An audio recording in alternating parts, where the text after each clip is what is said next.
नमस्कार, मैं हूं दीपाली राणा, आप देख रहे हैं शेबाज़ लाइव और मैं हूं डिम्पी कालरा। तो आज मार्केट्स के अंदर थोड़ा सा आपको रोशनी, थोड़ी सी आपको हरा निशान दिख रहा है, क्योंकि आप 2 दिन की लगातार सेलिंग ने मार्केट को परेशान किया।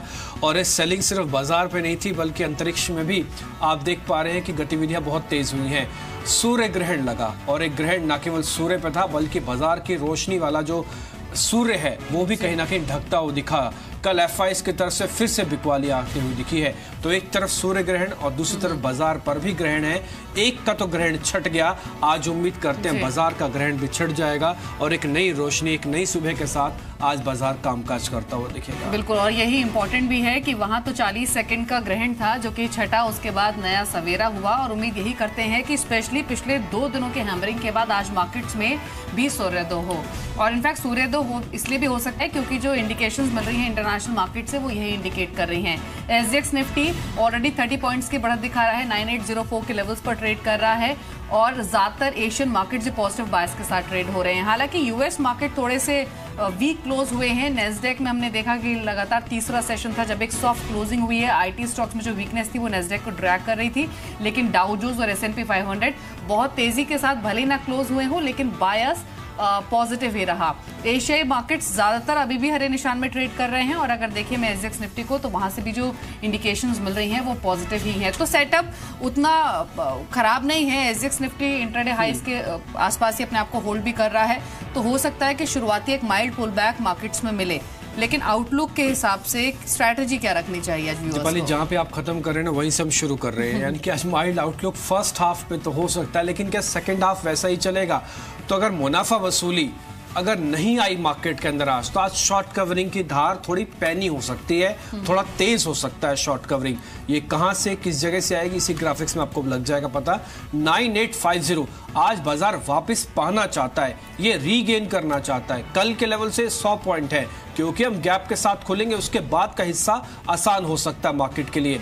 कल का निचला स्तर 9750 था, आज वही मार्केट के लिए अहम सपोर्ट है। तो कल का लो आज का सपोर्ट की तरह कामकाज करेगा। अब और इंपॉर्टेंट चीजें, बैंक निफ्टी कल 23,900 हमने आपके सामने बात रखी दीपाली, कल 23,900 नहीं टूटा, डॉट उन्हीं लेवल पे क्लोज करके गया। आज भी वही लेवल मेंटेन है, 24,250 बैंक निफ्टी का आज का लेवल होगा। इसके अलावा जो इंपॉर्टेंट चीज हमने नोटिस की है मार्केट्स के अंदर, वो रहेगा अगस्त की 9800 की कॉल पुट। कल 9900 की कॉल पुट में काम कर रहे थे आप, आज 9800 की कॉल पुट में शिफ्ट हो जाइएगा। आपको अच्छा बेस मिल जाएगा काम करने के लिए, अच्छे ऑप्शंस मिल जाएंगे।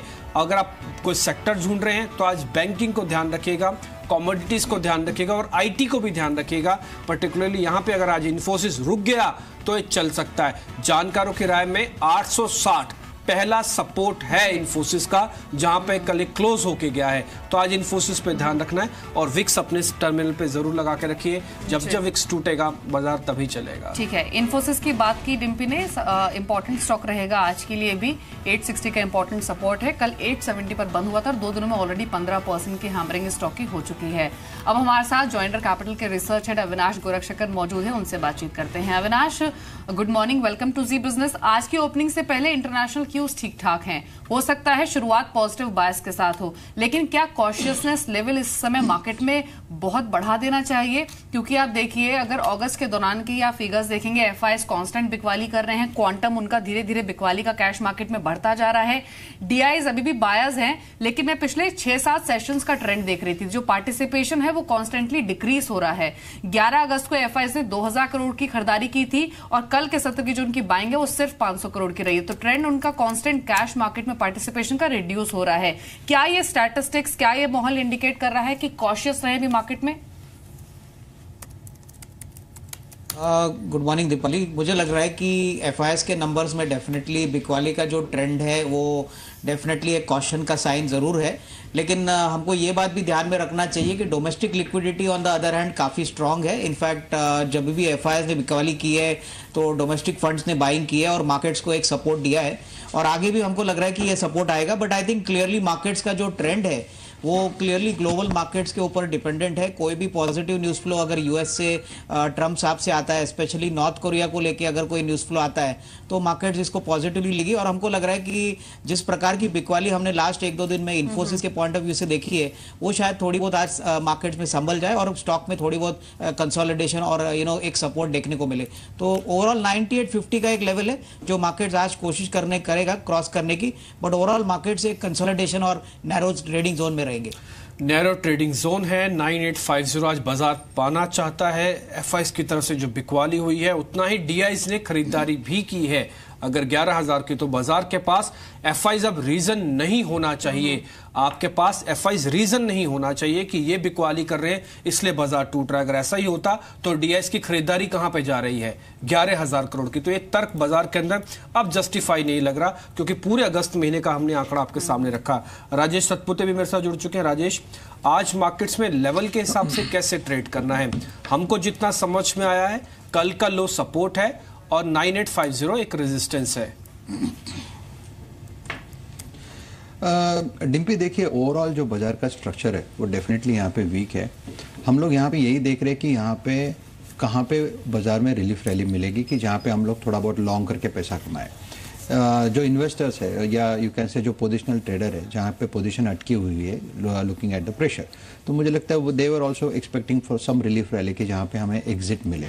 ओवरऑल अगर आप निफ्टी का स्ट्रक्चर देखो तो मुझे लगता है कि निफ्टी का जो 9,700 का जो स्तर है वो एक इम्पॉर्टेंट लेवल है। द रीज़न इज यहाँ पे अगर आप मीडियम टर्म ट्रेंड लाइन डालते हो तो medium term trend line support आता है 9,700 के आसपास। यानी अगर आज 9,700 टूटता है तो ही मुझे लगता है बहुत बड़ा प्रेशर आएगा। ओवरऑल जो सेक्टोरल अगर एनालिसिस करें तो मुझे लगता है कि जितना प्रेशर इन्फोसिस ने बनाया है बाकी किसी काउंटर में बना नहीं है। तो मैं यही एक्सपेक्ट करता हूं कि आज के लिए 9,700 बचा रहे। एट द सेम टाइम मुझे लगता है 9,800 तक का एक पुलबैक हमें मिलेगा। ऐसा नहीं कि यहाँ से बहुत बड़ा पुलबैक मिलेगा, क्योंकि जब पुलबैक आएगा तब तक लॉन्ग लिक्विडेशन करने की ही चेष्टा होगी जो इन्वेस्टर्स है। तो मुझे लगता है कि कहीं ना कहीं एक रिलीफ मिलेगा, लेकिन वो इंट्राडे के हिसाब से रहेगा, ट्रेडर्स के हिसाब से रहेगा, लेकिन पोजिशनल इन्वेस्टर जितने हैं उन्हें लॉन्ग लिक्विडेशन करना ज़्यादा सेफ्टी देगा। 9,700 टूटता है तो क्या, ये भी तो सोचना पड़ेगा। अगर 9,700 टूटता है तो ये निफ्टी 9,380 और 9,400 अनफोल्ड करता है, ठीक है, as far as this elite is concern.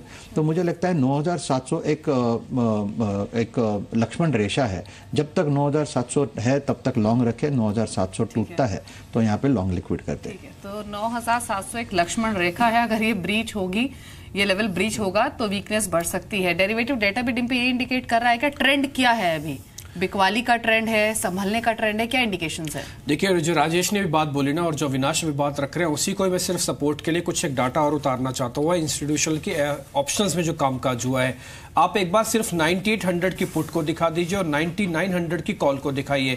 इसके अलावा कुछ और समझने की जरूरत नहीं है। 9800 की पुट के अंदर अभी भी शॉर्ट कवरिंग है। इस पुट को खरीदा नहीं जा रहा है दीपाली, इस पुट के अंदर सिर्फ शॉर्ट्स कवर किए जा रहे हैं। यानी कि जिन लोगों ने यहाँ पे तेजी खेल रखी थी, बाजार टूट रहा है तो इस पुट से वो बाहर निकल रहे हैं, सिर्फ और सिर्फ इतना। खरीदारी नहीं हुई है, इसलिए मार्केट के पास 9800 आज पाने का लेवल है। ये बात अभी हमको राजेश ने बताई और ये बात हमको अविनाश समझा रहे हैं। अब आ जाते 9900 की कॉल पे। क्या बाजार बड़ा पुल बैक देगा? राजेश ने कहा नहीं देगा। क्यों नहीं देगा? उसकी वजह ये है, आप 55% का प्रीमियम शेड ऑफ करें, 12% का ओपन इंटरेस्ट शेड ऑफ करें तो 9900 भी आपने आने में बहुत मुश्किल हो जाएगा। तो एक चीज तय है, आज 9800 तो पालेंगे, लेकिन 9900 तक बाजार जाएगा इसको कहना बड़ा मुश्किल है। ये जो राजेश और अविनाश ने बात बोली उसके सपोर्ट में सिर्फ ये डाटा है। दो इंपॉर्टेंट कॉल का डाटा शेयर किया जिसके हिसाब से ये समझ आया कि 9800 तक पहुंचने में आसानी हो सकती है, 9900 अभी भी दूर है। अभी भी दूर। अगर पुट के स्टैटिस्टिक्स देखें, ऑप्शन के पुट के स्टैटिस्टिक्स ही आपके सामने रखा जो हमने 9800 की पुट है, इसी का बेसिस था, क्योंकि ये शॉर्ट कवरिंग है। जब तक ये शॉर्ट कवरिंग में मतलब पूरी तरह से आप इसमें बाइंग नहीं आ जाती, तब तक मैं ये नहीं कहूंगा कि 9800 या फिर बाजार बहुत तेजी से टूट जाएगा। इसलिए बार बार लक्ष्मण रेखा की बात 9700 की हमको मिल रही है। ठीक है, तो 9800 के पुट में जिस तरह की शॉर्ट कवरिंग हुई है उसे देखते हुए इंडिकेशन मिल रही है रही है कि 9800 आज इंडेक्स पे अचीव हो सकता है। वहीं 9900 की कॉल का जो डेटा है वो इंडिकेट कर रहा है कि अभी मुश्किल हो सकती है उस लेवल तक जाने में। तो ये इंडेक्स की बात हुई। कुछ देर में हम निफ्टी बैंक पर भी बातचीत करेंगे, लेकिन खबरों वाले शेयर्स भी हैं, वो जान लेते हैं। सुमित हमारे साथ मौजूद है स्टॉक इन न्यूज लेकर। Good morning Sumit. कुछ तो की स्टॉक्स हैं जैसे कि बैंकिंग स्टॉक्स हुए, इन्फोसिस हुए, ये तो डेफिनेटली लाइमलाइट में रहने वाले हैं आज भी, लेकिन आप किन स्टॉक्स को लेकर आए हैं? शुक्रिया दीपाली। देखिए, सबसे पहले तो एक आईपीओ ही को लेकर आए हैं। आईपीओ आज खुलने जा रहा है। आईपीओ है एपेक्स फ्रोजन फूड का। ये कंपनी श्रिम्प एक्सपोर्ट के काम काज के अंदर है और मेजरली सभी रिटेल कंपनी जो है उनको ये सप्लाई करती है। तो उसका आईपीओ खुल रहा है। आज से लेकर 24 अगस्त तक के करीब 171 से 175 रुपये का प्राइस बैंड तय किया गया और रफली 152-153 करोड़ रुपये कंपनी जुटाएगी। 47 करोड़ रुपये एंकर इन्वेस्टर से पहले जुटा चुकी है। तो इस आईपीओ पर नजर रखें। इसके अलावा कुछ क्रूशल खबरें जिसमें ओएनजीसी वाली खबर अहम है क्योंकि एचपीसीएल के साथ जो इनके विलय है वो एक नई स्टेज पे नेक्स्ट स्टेज तक पहुंच गया है। एचपीसीएल के बोर्ड की तरफ से मंजूरी आ चुकी है। ये कंपनी 51% हिस्सा बेचेगी एचपीसीएल ओएनजीसी को। तो ये विलय जो है क्रूशियल होता है। इसके अलावा आप लुपिन पे नजर रख सकते हैं जहां पर औरंगाबाद इकाई को लेकर ईआईआर मिला है। 8 ऑब्जर्वेशंस के साथ ही ईआईआर मिला है। कंपनी यहां से यूएस एक्सपोर्ट करती है और करीब 15 से 18% हिस्सा जो है वो इसी प्लांट से जाता है। तो ये मेजर प्लांट है कंपनी के लिए। आप नजर रख सकते हैं लुपिन के ऊपर से एक रिएक्शन आता हुआ दिखाई पड़ सकता है। आज ग्लास कंपनी में नजर रखें। हालांकि जो खबर है वो टेम्पर्ड ग्लास से जुड़ी हुई है और टेम्पर्ड ग्लास बनाने वाली कोई क्लियर कट कंपनी नहीं मिली है, लेकिन पूरे ग्लास सेक्टर पे एक सेंटिमेंटल इंपैक्ट आ सकता है। चीन ने सरकार ने चीन से इंपोर्ट होने वाले जो टेम्पर्ड ग्लास हैं उसके ऊपर एक एंटी डंपिंग ड्यूटी लगाई है। रफली 52 से लेकर $136 पर टन के आसपास की डंपिंग ड्यूटी लगाई गई है। तो पूरे ग्लास सेक्टर पे आप फोकस कर सकते हैं। वेस्ट लाइफ डेवलपर पे नजर रखिए कि दिल्ली और नॉर्थ में करीब 170 मैकडोनल्ड के आउटलेट बंद हुए। हालांकि वेस्ट लाइफ ये बनाता नहीं है, ये जो डेवलपमेंट है वेस्ट लाइफ नहीं करता है। वो ईस्ट के ज़्यादातर सभी वेस्ट के जितने भी मैकडोनल्ड है उन पर कामकाज करता है, लेकिन उनके लिए पॉसिबिलिटी खुल जाती है कि अगर नॉर्थ के मैकडोनल्ड बंद होते हैं तो शायद उनका जो कॉन्ट्रैक्ट है वो एक्सटेंड होकर नॉर्थ के लिए हो जाए। तो उनके लिए एक अच्छी खबर हो सकती है। ये शिरपुर गोल्ड माइन जहां उनके नंबर आए अपनी घाटे से मुनाफे में आई है। 42 लाख से के घाटे मुकाबले 3 करोड़ का मुनाफा आया। तो एक अच्छी तेजी यहां पर आते हुए दिखाई पड़ सकती है। एक एचसीएल इन्फो पे आप नजर रखें क्योंकि इन्होंने एप्पल बेचने के लिए करार किया है भारत में। पहले ये ऑलरेडी रेडिंगटन और इंग्राम जो है वो बेचते हैं एप्पल के प्रोडक्ट्स यानी आईफोन के जो प्रोडक्ट्स हैं, लेकिन अब जो ये प्रोडक्ट्स हैं वो एचसीएल भी बेचेगा। तो उनके लिए एक अच्छी खबर है। और आखिरी में आप रोला टेनर पर नजर रखें। रादर पूरे एमटेक ग्रुप के ऊपर नजर रखेंगे। उनकी काम है रोला टेनर जिन्होंने घाटा कम किया इस तिमाही के अंदर और उनका एक जेवी जो उसमें हिस्सा बेचने की भी कंपनी की योजना। तो पूरे एमटेक ग्रुप में हो सकता है इसके आधार पर कुछ तेजी देखने को मिले। ठीक है, कुछ एक स्टॉक्स है जिस पे आपको जरूर ध्यान रखना है। सारे स्टॉक्स पे पॉजिटिव नेगेटिव व्यू भी है, सुमित अपने साथ रख रहे थे। लेकिन एक और चीज़ है दीपाली मार्केट के अंदर, वो है जो कामकाज हो रहा है ना बाजार को ठीक करने का। कल सेबी की तरफ से फिर एक नोटिस आया, एक और सर्कुलर आ गया। अब 200 ऐसी कंपनी सी थी जो कि बॉम्बे स्टॉक एक्सचेंज में जिनका कामकाज अब डीलिस्टेड फॉर्म में हो जाएगा। हालांकि पहले से कंपनी कई सस्पेंडेड भी थी, लेकिन ये चीज तय है कि बाजार के अंदर आप इस चीज से खबरों से वापस रूबरू होते रहेंगे, चाहे वो डीलिस्टिंग का मामला हो, चाहे वो रेगुलेशन को लेकर और सख्त नियम का मामला हो। सेबी और एक्सचेंजेस मिलके ये बीड़ा तो उठा ही चुके हैं। हर रोज कहीं ना कहीं कोई ना कोई खबर जरूर होती है इस तरह के रेगुलेशंस को लेकर और सिर्फ प्रोटेक्शन आपके फायदे को लेकर। ये जी बिजनेस का जो बात है ये आप एक्सचेंजेस भी समझ रही हैं कि आप फायदे की बात बोलें। बस इंपॉर्टेंट ये है कि ये मूव उस समय आया है जब already authorities they are clamping down on shell companies, चाहे वो लिस्टेड हो या अनलिस्टेड हो, और उस वक्त ये कदम आना डेफिनेटली इंपॉर्टेंट है और ये इंडिकेट करता है कि अथॉरिटीज भी सीरियस हैं इस बात को लेकर कि निवेशक फंसे ना इन कंपनियों में, किसी तरह के भी एलिज फंड्स इन कंपनियों के थ्रू ट्रेड ना हो या फिर स्टॉक मार्केट में ना आए। तो उस हिसाब से देखा जाए तो इंपॉर्टेंट न्यूज फ्लो है। अविनाश, इन कंपनीज में एफआईज कामकाज तो नहीं करते, ये तो हमको पता है, लेकिन इन कंपनीज को अगर डीलिस्ट कर दें और बाजार की सफाई इसी तरीके से सेबी और एक्सचेंजेस कर दें तो बाजार तो बेहतर होगा। इंस्टीट्यूशन इसको जरूर नोट करेगा। नहीं, बिल्कुल।